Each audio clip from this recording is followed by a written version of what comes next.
Leave it with you if somebody is interested, you can go into details, but all I can say is that these are not management jargons. When we talk about this in Deki, and each one, any of our employees will be able to give you a lot of examples of why we say, for example, leaders and not managers. What do we mean by that? One quick example to give you, we have suggestion tools. We're trying to get people to give us ideas, and that's the culture of the organization. Every worker will write down a suggestion wherever he feels like, and on Friday hand it over to his section in charge. No box, give it to a person. On Friday afternoon, the committee will meet together, which is the committee of workers. Only one executive sits on it to make sure that it's feasible for them to meet together.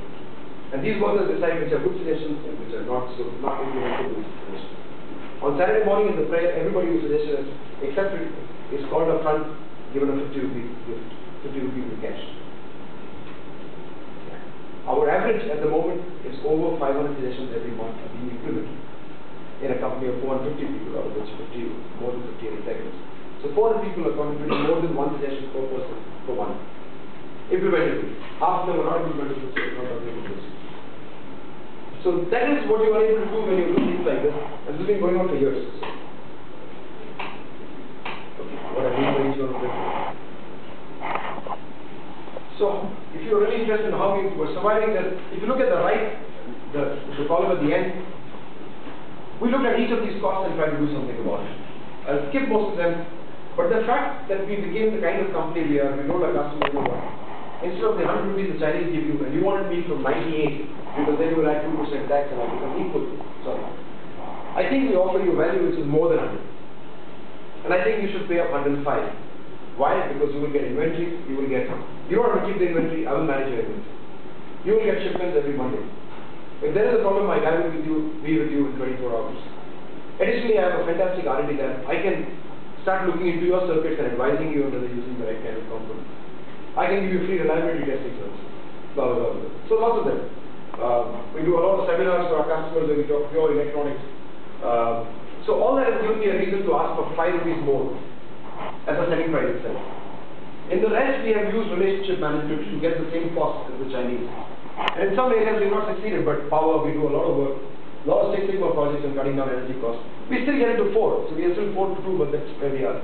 And the end result, what we've been able to do is, while everybody makes 100 rupees out of 80, we make 100 out of 70. Better cash flow management, better buying. We are making some of the machines ourselves. So long story, but all that has meant is that eventually, where most Indian companies are making 12% return on investment, the Chinese guys are making about 24 because of what I said. Before the drawback comes in, we are making about 25, sitting here in India and Mumbai. So that is possible.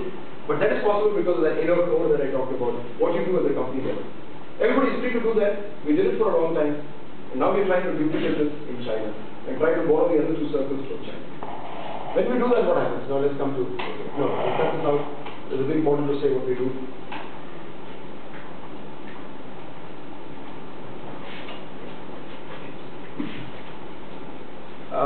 Just remember this, that every business in the world, in my opinion, this is a business which sells B2B, and finally some business sells B2C. Every business in the world has some cost of means, what it puts into the business, has some value add, the value that it adds to the business, and transfers this added value to somebody else in the business. Sometimes you're lucky you go directly to the consumer. This guy then acquires this whole business at the cost of ownership, whatever he is paid, for which he makes some sacrifices, which is largely cost, but also other sacrifices. He gets some benefits, and then adds more value and sells it to the final customer. You as the final customer, you get some benefits. So if you buy a Tommy shirt, you get some benefits. Image, your girlfriend finds you even looking even more handsome with the Tommy shirt, maybe.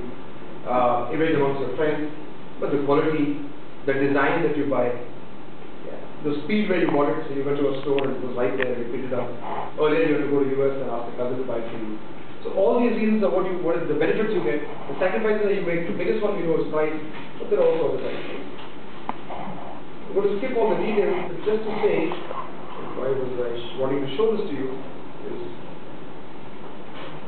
when you open those cartons that I showed you, the cost of means is only 5 for everybody in the world. Mind, money, manpower, machine, and material.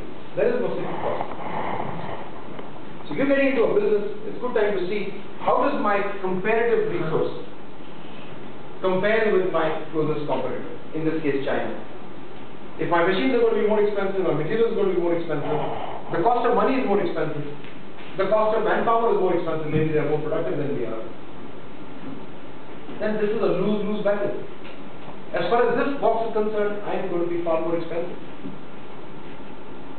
But we think, okay, that's true, but the fifth one is not very utilized in China.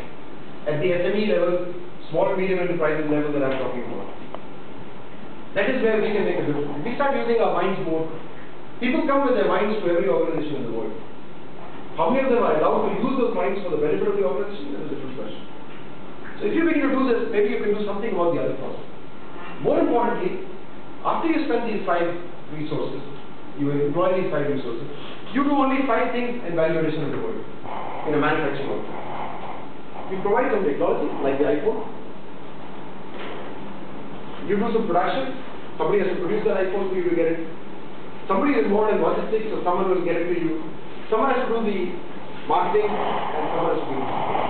Not necessarily the same company, but every business, anything you hold in your hands, any product in the world, has gone through these 5.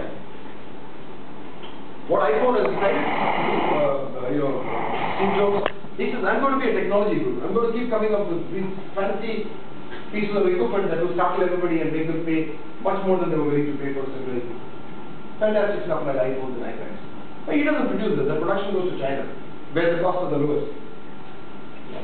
The logistics can be handled by somebody else who's very good at it, at very low cost, efficient logistics can be done. The marketing may or may not be required depending on, sometimes the brand itself is so big now, whatever they produce, they don't need to market it. The cost of marketing each iPhone is very, very low. And finally, support. If it's a bad product, it needs more support. It's a good product, doesn't need support. There are no more than these 5 things that anybody can do. Now, when I look at doing business with China, I start looking at it from this window. Saying, what is it that China, their cost of resources and their value addition, what is it that they can do well? And what is it that we are better positioned to do? So if I say logistics, and I just gave you the example of the 4 infrastructure we have, that's a big no-no. That's something that is better handled by the Chinese, not by the Indians. So, whatever logistical issues I have, I will try to dump them on my Chinese business as far as possible and keep away from it as far as India is concerned. But the moment it comes to technology, because that needs mind. The moment it comes to marketing, this is where the application of mind is much more. And we are far more comfortable. Maybe we are biased because we are an Indian company. But the one that I would completely like to leave to them is production, partly logistics. Support is done where the markets are, so you can't really outsource that too much.